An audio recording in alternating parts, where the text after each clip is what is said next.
Only political లీడర్లని ఎందుకు target చేస్తున్నారు? ఇది నాకు చాలా వ్యాలిడ్ క్వశ్చన్గా కనిపించింది. ఎందుకు అనంటే ఫోన్ ట్యాపింగ్ వ్యవహారాన్ని ఎవరు పురమాయించినా చేసేది పోలీసు అధికారులే. పోలీసు అధికారులలో కూడా ఉన్నత అధికారుల ఆదేశాలు లేకుంటే ఇవి జరగవు.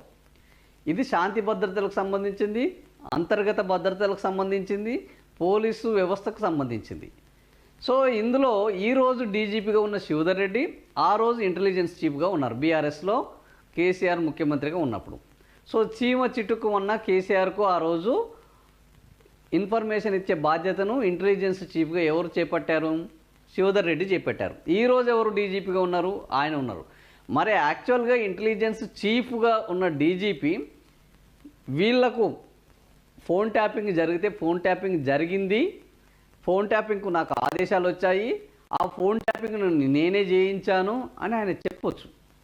ఒకవేళ రేపు ఈ ఫోన్ ట్యాపింగ్ కార్యక్రమం అనేది అక్రమము అనైతికం అని తేలితే దానికి బాధ్యత వహించాల్సిన అధికారుల్లో ప్రధానమైన మొదటి లిస్టులో ఉండాల్సిన వాళ్ళు ఒకరు మహేందర్ రెడ్డి, ఇంకొకరు శివధర్ రెడ్డి. ఎందుకంటే డీజీపీ రాష్ట్రానికి పోలీసు బాస్గా ఏ ఆదేశమైనా ఆయనకు తెలియకుండా జరగడానికి వీల్లేదు ఏ కార్యక్రమం. కాబట్టి దానికి మొట్టమొదల బాధ్యత వహించాల్సింది ఎవరు అని అంటే మహేందర్ రెడ్డి. మహేందర్ రెడ్డి ఈరోజు మహేందర్ రెడ్డిని ఎందుకు నిజంగానే ఆయన డీజీపీగా ఉన్నాడు, ఈరోజు ఆయనను పిలిపించి ఈ బీఆర్ఎస్ కాలంలో మీరు డీజీపీగా ఉన్నారు, మరి జరిగిందా లేదా, జరిగితే ఏ రకంగా జరిగింది, ఎవరిని ఉద్దేశించి జరిగింది, ఇది లీడర్లను వాళ్ళ కదలికలను వాళ్ళ యొక్క రాజకీయ ప్రచారాన్ని అడ్డుకునేందుక, ఇది పొలిటికల్లో డ్రామాలో భాగంగా జరిగిందా, పొలిటికల్ కక్షల కోసం జరిగిందా, రాష్ట్ర శాంతి భద్రతల కోసం జరిగిందా?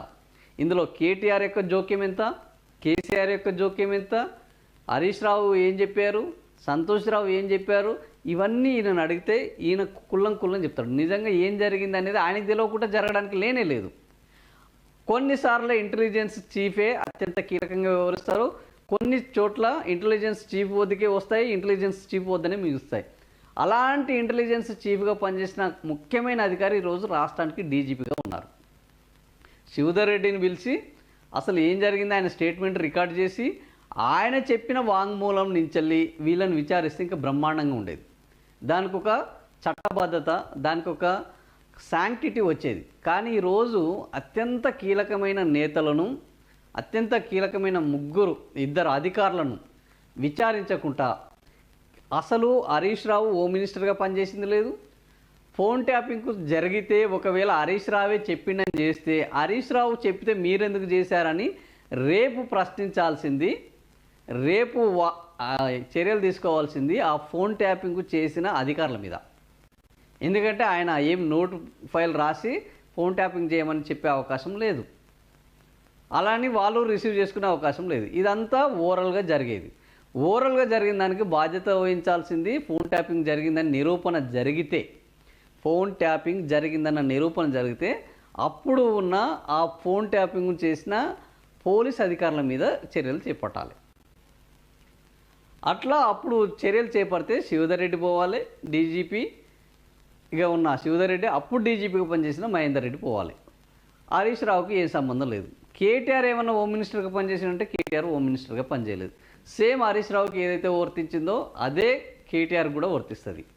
సో అటు హరీష్ రావు కానీ కేటీఆర్ కానీ ఫోన్ ట్యాపింగ్ వ్యవహారంలో అధికారికంగా వీళ్ళు చిక్కుకునే అవకాశమే లేదు. వీళ్ళ మీద చర్యలు ఒకవేళ సిట్టులో వీళ్ళిద్దరు బాధ్యులు అని సిట్టు ఒక కాకమ్మ కథలు చెప్పి ఒక రిపోర్టును రెడీ చేస్తే చర్యలు తీసుకోవాల్సింది ఎవరు? వీళ్ళు కాదు కదా, కోర్టుకి వెళ్ళాలి. కోర్టులో సిట్టు తన విచారణని కోర్టుకు సబ్మిట్ చేస్తే కోర్టు దాని మీద విచారణ జరపాలి. విచారణ జరిపినప్పుడు మళ్ళీ ఇదే మొదలవుతుంది. ఏది అసలు కేటీఆర్కి ఏం సంబంధము, హరీష్ రావుకి ఏం సంబంధము, వాళ్ళు చేయమంటే ఈ అధికారులు ఎందుకు చేశారు, ఇది ఓవరాల్ ఎవరి మెడకు చుట్టుకుంటుంది? వీళ్ళిద్దరు మెడకు చుట్టుకుంటుంది. అటు ఇటు ఎంత తిప్పినా ఇది చివరికి దానికి సమాధానం చెప్పవలసిన నేతలు ఇద్దరు ఉన్నారు, అధికారులు ఇద్దరు ఉన్నారు. ఒకరు డీజీపీ మహేందర్ రెడ్డి, ఒకరు శివధర్ రెడ్డి. ఇప్పుడున్న డీజీపీ, అప్పుడున్న డీజీపీ, ఇప్పుడున్న డీజీపీలు వీళ్ళిద్దరూ సమాధానం చెప్పాల్సి వస్తుంది. ఇది ఇరుక్కునేది పర్ఫెక్ట్గా ఇరుక్కునేది ఎవరయ్యా అంటే వీళ్ళిద్దరే. కాబట్టి ఈరోజు వీళ్ళు చెప్పేది 100% వాస్తవం. ఈ ఫోన్ ట్యాపింగ్ వ్యవహారము అనేది కేవలము ఒక డైవర్షన్ స్కీమ్, ఒక టైంపాస్ వ్యవహారం, ఒక కార్తీక దీపం సీరియల్, అంతకు మించి ఏం లేదు. ఎందుకంటే ఈరోజు ఒక్క ఐఏఎస్ అధికారిని వార్తల్లోకి తీసుకొచ్చినందుకే బ్యూరోక్రాట్లు మొత్తం ఈ ప్రభుత్వానికి వ్యతిరేకంగా పనిచేస్తున్నారు, వ్యతిరేకం అయ్యారు.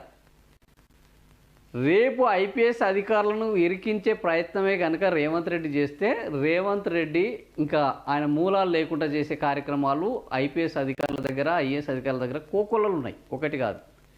ఎందుకంటే రాజకీయంలో ఉన్నప్పుడు అనైతికంగా వ్యవహరించకుండా, కొన్నిసార్లు హద్దులు దాటకుండా, కొన్నిసార్లు నిబంధనలు ఉల్లంఘించకుండా పాలన చేయడం అసాధ్యం.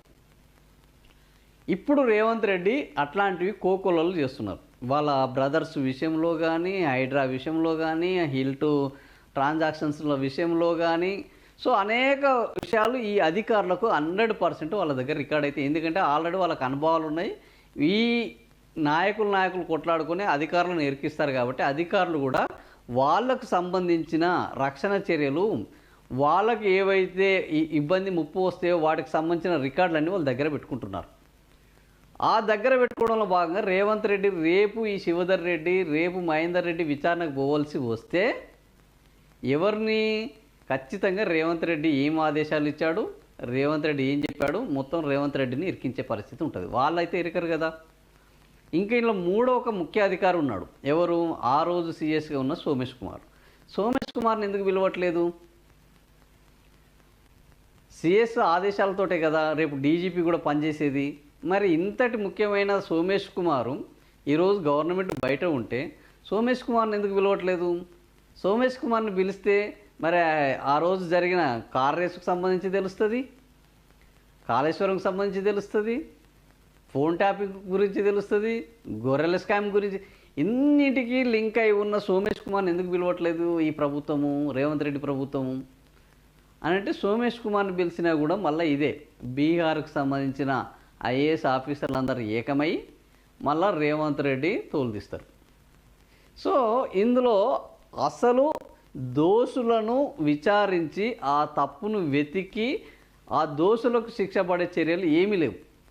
ముఖ్యమంత్రి రేవంత్ రెడ్డి చెప్తున్న ఏంది ఫార్ములా రేస్ కేసులో కానీ, కాళేశ్వరం కేసులో కానీ, ఫోన్ ట్యాపింగ్ వ్యవహారంలో కానీ, ఎందులో కానీ ఏది తీసినా అందులో చివరికి వెళ్ళాల్సింది ఎవరు జైలుకు అనంటే నాయకుల కంటే మొట్టమొదలు అధికారులు వెళ్ళాల్సి వస్తుంది. ఎందుకు అనంటే నోట్ ఫైల్ మీద సంతకాలు చేసేది నాయకులు కాదు, కేవలం అధికారులే.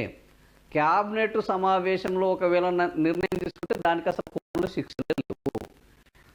ఒకవేళ చట్టాన్ని ఉల్లంఘించి నాయకులు వాళ్ళు కనుక ఏదైనా నోట్ ఫైల్ సర్క్యులేట్ చేస్తే దానికి వాళ్ళు మూల్యం చెల్లించాల్సి వస్తుంది.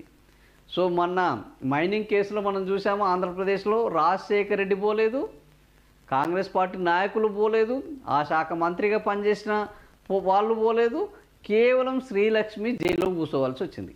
ఐఏఎస్ అధికారి శ్రీలక్ష్మి జైల్లో కూర్చోవలసి వచ్చింది. అట్లనే అనేక మంది ఐఏఎస్ అధికారులు ఈరోజు జగన్ విషయంలో జరిగితే ధనంజయ రెడ్డి పోయి జైల్లో కూర్చోవలసి వచ్చింది. కానీ ఇప్పటివరకు జగన్ పోలేదు. సో ఓవరాల్గా ఏం కనిపిస్తుంది మనకు? ఈ కేసులలో రేపు ఏమన్నా దోషులుగా తేలితే మొట్టమొదలు పోవాల్సింది ఎవరు అంటే ఐఏఎస్ అధికారులు, ఐపీఎస్ అధికారులు. కానీ ఐఏఎస్ అధికారులు, ఐపీఎస్ అధికారులు దీనికి సిద్ధంగా ఉన్నారా? వీళ్ళ ఆధ్వర్యంలో జరిగే ఈ సిట్ విచారణలో వాళ్ళ ఊరి వాళ్ళు వేసుకుంటారా అనేది మనం ఆలోచిస్తే ఎవరికైనా క్లియర్గా అవపడేది ఏంటంటే ఇవి ఫోన్ ట్యాపింగ్ కేసు, ఈ సిట్టు విచారణలు కేవలము రాజకీయ అలజడి సృష్టించడానికి, పబ్లిక్ అటెన్షన్ డైవర్షన్ చేయడానికి, వీళ్ళు ఏదో చేశారు అని ఒక ప్రచారం చేసుకొని పబ్బం గడుపుకోవడానికి తప్ప నిజంగా ఇందులో దోషులను గుర్తించి వాళ్ళ మీద చర్యలు తీసుకునే పరిస్థితి లేదు. ఒకవేళ చర్యలు తీసుకోవాల్సి వస్తే మొట్టమొదలు పోవాల్సింది ఎవరు అని అంటే ఇగో ఈ శివధర్ రెడ్డి డీజీపీగా ఉన్నాడు ఇప్పుడు, ఆ తర్వాత మాజీ డీజీపీగా ఉన్న మహేందర్ రెడ్డి పోవాలి, ఆ తర్వాత సిఎస్గా పనిచేసిన సోమేష్ కుమారు పోవాలి, లేదా అంతకుముందు పనిచేసిన అనురాగ్ శర్మ కానీ రాజీవ్ శర్మ కానీ వీళ్ళు వెళ్ళాలి. కానీ వీళ్ళెవ్వరిని ప్రభుత్వం ముట్టుకోవట్లేదు. అంటే ఎవరైతే గుణపం పట్టుకొని తవ్వారో వాళ్ళని దోషులు కాదు, ఆ గుణపాన్ని తవ్వండి అని ఎవడైతే ఆదేశాలు ఇస్తాడో వాళ్ళనే మేము దోషులుగా చిత్రీకరిస్తాము అన్న ఒక ప్రయత్నం జరుగుతుంది. ఎప్పుడైనా కత్తి పట్టుకొని చంపినోని శిక్ష ఎవడైనా నేరస్తుడు అంటారు, కానీ ఆ చంపమని ఆదేశాలు ఇచ్చిన వాడిని నేరస్తుడిగా భావించే పరిస్థితి ఇప్పటి వరకు భారతీయ శిక్షణ స్మృతిలో లేదు.